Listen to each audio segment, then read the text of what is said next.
ప్రకృతి అంతా నాశనం అవుతుంది. కృష్ణగిరి తమిళనాడులో ఉంది, మొత్తం నాశనం. చీమకుర్తి ఒంగోలు జిల్లాలో ఉంది, మొత్తం నాశనం. ఎక్కడ మైనింగ్ అయితే అక్కడ నాశనమే. తెలంగాణలో రాజకీయ నాయకులందరూ దొంగలు, లంగలు, లఫంగలు ఉన్నారు. చోర్ బద్మాషోంకి భారత్ రాజకీయాలంటే ఒక్కడు మనిషి లేడు దాంట్లో.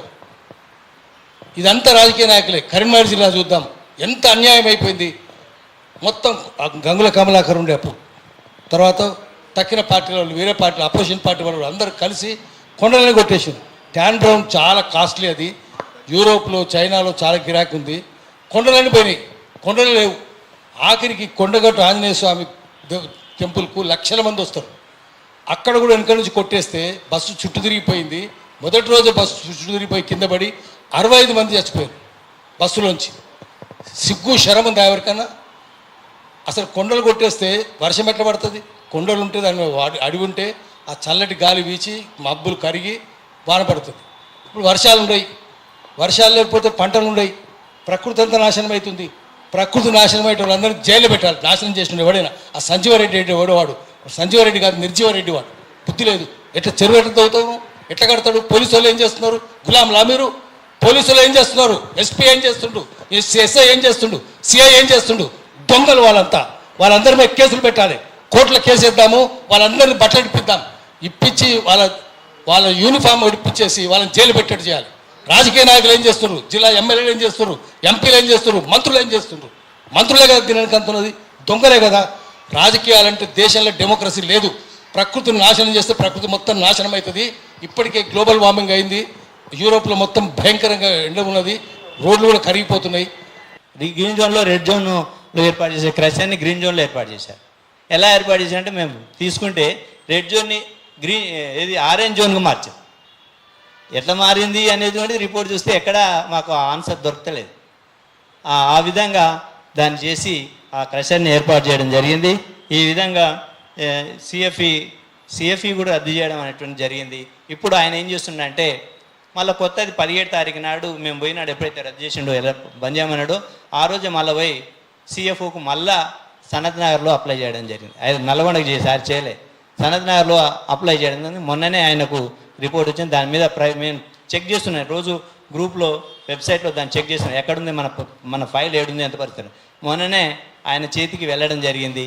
మా అడ్వకేట్ గారు కూడా ఆయనతో మాట్లాడడం జరిగింది. ఇది మేము చూస్తున్నాము, మీరు సరైన చర్యలు తీసుకోండి అని చెప్పడం జరిగింది. ఆ విధంగా మేము కోర్టులో కేసు వేయడానికి కూడా మాట్లాడాం అడ్వకేట్ తోటి. ఇవన్నీ నిర్ణయించుకున్న తర్వాత ఇప్పుడు ఎస్ఐగా అడ్వకేట్ కూడా బంద్ ఉంది కాబట్టి ఇప్పుడు నేను కోర్టులో అది మిషనే బంద్ అయింది కాబట్టి ఇప్పుడు మళ్ళీ ఏమైనా వాళ్ళు చేస్తే ఎమ్మటే మనం వేస్తాము, రిపోర్ట్ తయారు చేసి పెట్టుకుంటాను, మేము వేస్తాను సిద్ధంగా ఉన్నామని సార్ చెప్పడం అనేటువంటిది జరిగింది. ఆ విధంగా మా పోరాటం అనేటువంటిది కొనసాగుతుంది. ఇంకా చూసినట్టయితే ఈ విధంగా మాకు నిజంగా చెప్పాలంటే పొల్యూషన్ బోర్డు వాళ్ళని నేను అభినందిస్తున్నాను. ఆయన మాకు సహకరించిన, ముఖ్యంగా వెంకన్న సార్ని అభినందిస్తున్నాను. ఆ విధంగా న్యాయం చేసింది ఇలా మూతపడడంలో ఒక పాత్ర వెంకన్న సార్ అనేటువంటిది నేను మరీ గుర్తుంచుకుంటున్నాను.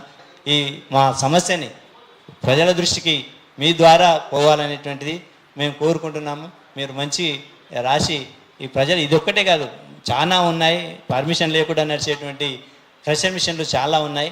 ఎంతోమంది ప్రజలని మేల్కొల్పినట్టయితే విధులేక నడిపించే వాళ్ళు కూడా, ఊరుకున్నటువంటి రైతులు కూడా ఉన్నారు.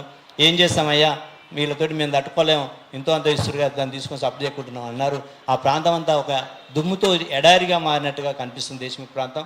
ఇట్లా మిగతా వాళ్ళతో మీరు వ్యాసం రాస్తే ఇవన్నీ వివరాలతోటి ఆయా గ్రామాల్లో ఉన్నటువంటి రైతులు కూడా వాళ్ళు కూడా ముందుకొచ్చి ఈ క్రషర్ ముత్తి పర్యావరణానికి నష్టానికి వ్యతిరేకంగా పోరాడడం అనేటువంటి జరుగుతుందని తెలియజేస్తున్నాను. బాంబుల వల్ల మా శిరకలాల మొత్తం రాళ్ళు వాడుతున్నాయి. అంతులేని రాళ్ళు, ఎక్కడ ఎటు చూసినా 1 కిలోమీటర్ దూరం రాళ్ళు వాడుతున్నాయి. ఆ రాళ్ళు వాడే మేము మా బర్రె దాస్తాయా, గొర్రె దాస్తాయా, మేము చేస్తామా, ఏం చేస్తాం, అంత ఒక అఘోరమైన ప్రమాదం ఉంది మాకు. మళ్ళీ అందులో ఒకటి పక్కనే రోడ్డు, ఆ గుట్టకు బాస్టింగ్కు ఆ రోడ్డుకు 30 మీటర్ల దూరం కూడా లేదు. ఆ బాస్టింగ్ మిషన్, కంకర మిషన్ కూడా 30 మీటర్ల దూరంగా కూడా లేదు. దగ్గర ప్రాంతాన్ని ఉంది. అక్కడ ఎల్మినేడు సిరిపురం పోయే రోడ్డు 4 రోడ్లు, ఎల్లంకి పెదకాపడుతున్న 4 రోడ్లు కలిసి ఉన్నాయి. అక్కడ టిప్పర్లు కూడా పోతుంటే చిలకల భూములకు కూడా ఒక ఊళ్ళ నుంచి ఎక్కడ ఏ ఊరికి పోయినా పైరు పండ్లకు ఎక్కడ 20 మీటర్ల దూరం దుమ్ములు టిప్పర్ల దుమ్ము కూడా వారి పంటల మీద దుమ్ము వారి ఆ పంటలు కూడా పూత రాకపోవడం వల్ల కూడా ఘోరమైన పరిస్థితి జరుగుతుంది మాకు. మేము పొద్దున్న 7 గంటలకు పోతే నైట్ 7-8 గంటల వరకు బావి దగ్గర ఉంటాం సార్. పిల్లలు సెలవులు వచ్చినా పిల్లలు తల్లులు అందరం బావి దగ్గర పని చేసుకుంటూ ఉంటాం సార్.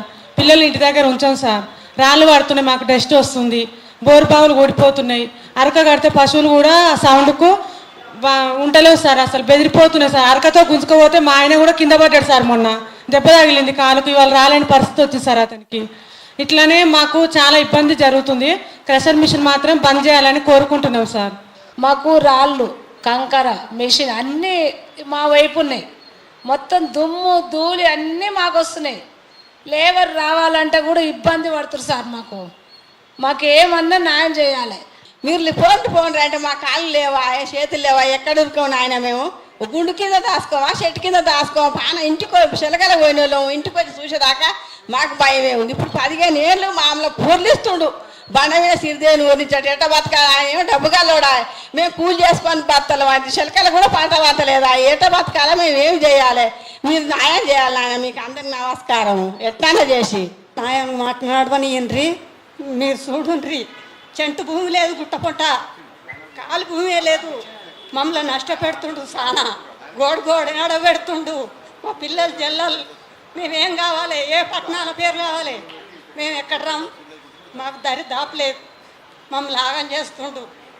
మమ్మల్ని మందలిచ్చిన మానవులు లేరు. 10 మంది కూలోళ్ళు వస్తే అమ్మ ఈ దెబ్బేసి రాళ్ళు తలిగి మేము చావాలా? మీరు లేకున్నా సరే అమ్మ అంటుండ్రు. మీరే నడపాలయ్యా. మాకు ఒక దరిదాపు లేరు. మేము కాయం కష్టం చేస్తాం, బతికేటోళ్ళం ఆగం చేస్తుండు. ఇది ఒకటే న్యాయం నడపాలి. రాష్ట్రంలో అదే జరుగుతుంది. ఏదైనా బొమ్మిని తిమ్మినని చేయొచ్చు. అలా ఉంది రాజకీయ వ్యవస్థ. రాజకీయ నాయకుడు అండ ఉందంటే జనాలను బెదిరియొచ్చు. ఆ రకంగా ఇప్పుడు జరుగుతుంది.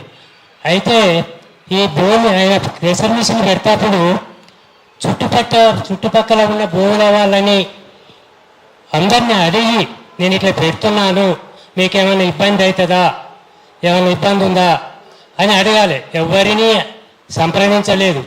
ఆఖరికి గ్రామ పంచాయతీని కూడా సంప్రదించకుండా ఆయన పనులు ఆయన చేసుకుంటూ పోతా ఉన్నాడు.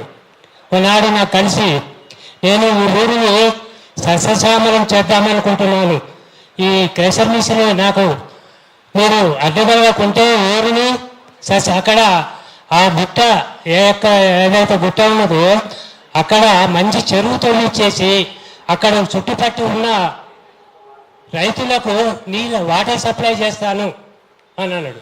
ఆయన కాలువ ఎక్కడికి వెళ్ళి తీసుకొస్తాడు, ఎక్కడ మీ చెరువు ఏడ చేస్తాడు? మాకు అర్థం కాలేదు.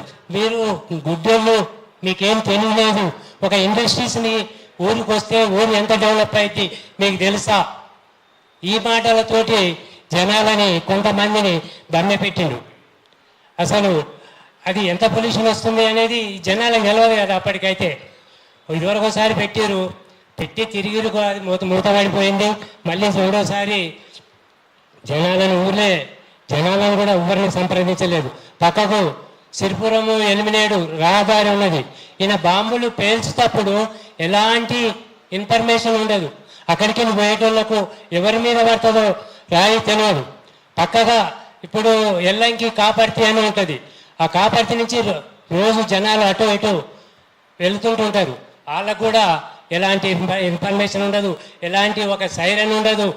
ఆ పేల్చేటప్పుడు కూడా ఎవరికి ఏమైందో తెలియని పరిస్థితి అక్కడ జరుగుతున్నది.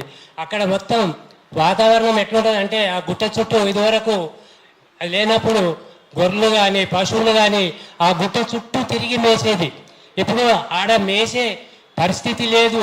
మొత్తం ఆ గడ్డి మీద ఆ యొక్క డస్ట్ పడి ఆ పశువులు తింటే గొర్రెలు తిన్నా కానీ చచ్చిపోయే ప్రమాదం ఉంది.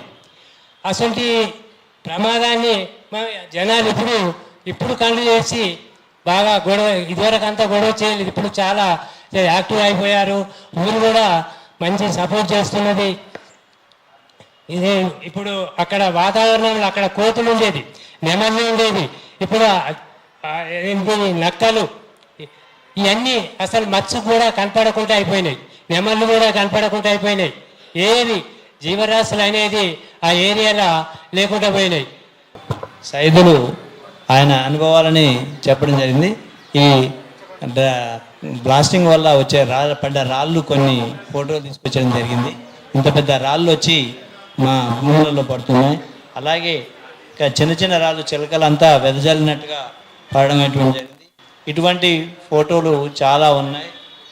వీటిని మీ దృష్టికి తీసుకురావడం, అలాగే వీటి పడగానే నలుగురు వచ్చి ఏరి దమదమ కుప్పేయడం అనేటువంటి జరుగుతుంది. ఈ విధమైనటువంటి పరిస్థితి ప్రెషర్ వాళ్ళు చేస్తున్నటువంటిది. ఎడదిరిగి మీరు జర పేపర్లో టీవీ మీడియాలో చూసి మనం బ్లాస్టింగ్ పెట్టినప్పుడు ఏ విధంగా పొగలేస్తుందో మీరు చూడండి, మీకు పంపిస్తాను. ఈ చాలా ఇదే కాకుండా ఇంకా పొగ మొత్తం ఆ ఏరియా మొత్తం నిండుకొని అది చూపించడం అటువంటి జరుగుతూ ఉంది. ఆ ఫోటో కూడా ఉన్నది, అన్ని ఫోటోలు మీకు పంపిస్తాము. ఈ విధమైనటువంటి బ్లాస్టింగ్ వల్ల మేము చాలా ఇబ్బంది ఉంటాం. కళ్ళల్లో మంటలు, ఆ పొగ పీల్చినప్పుడు మంటలు అనేటువంటివి వస్తున్నాయి, మంటలు మంతున్నాయి. ఈ విధమైనటువంటి ఇబ్బందులు అనేటువంటివి మనకు జరుగుతూ ఉన్నాయి. దాన్ని దృష్టి పెట్టుకొని మీరు కొంచెం ఎవరైనా రీసెర్చ్గా కొంచెం మా దగ్గరికి వచ్చి వాటి గురించి రాయాలని మరీ కోరుతున్నాను. ఆ విధంగా చేయాలని మరొకసారి కోరుతున్నాను.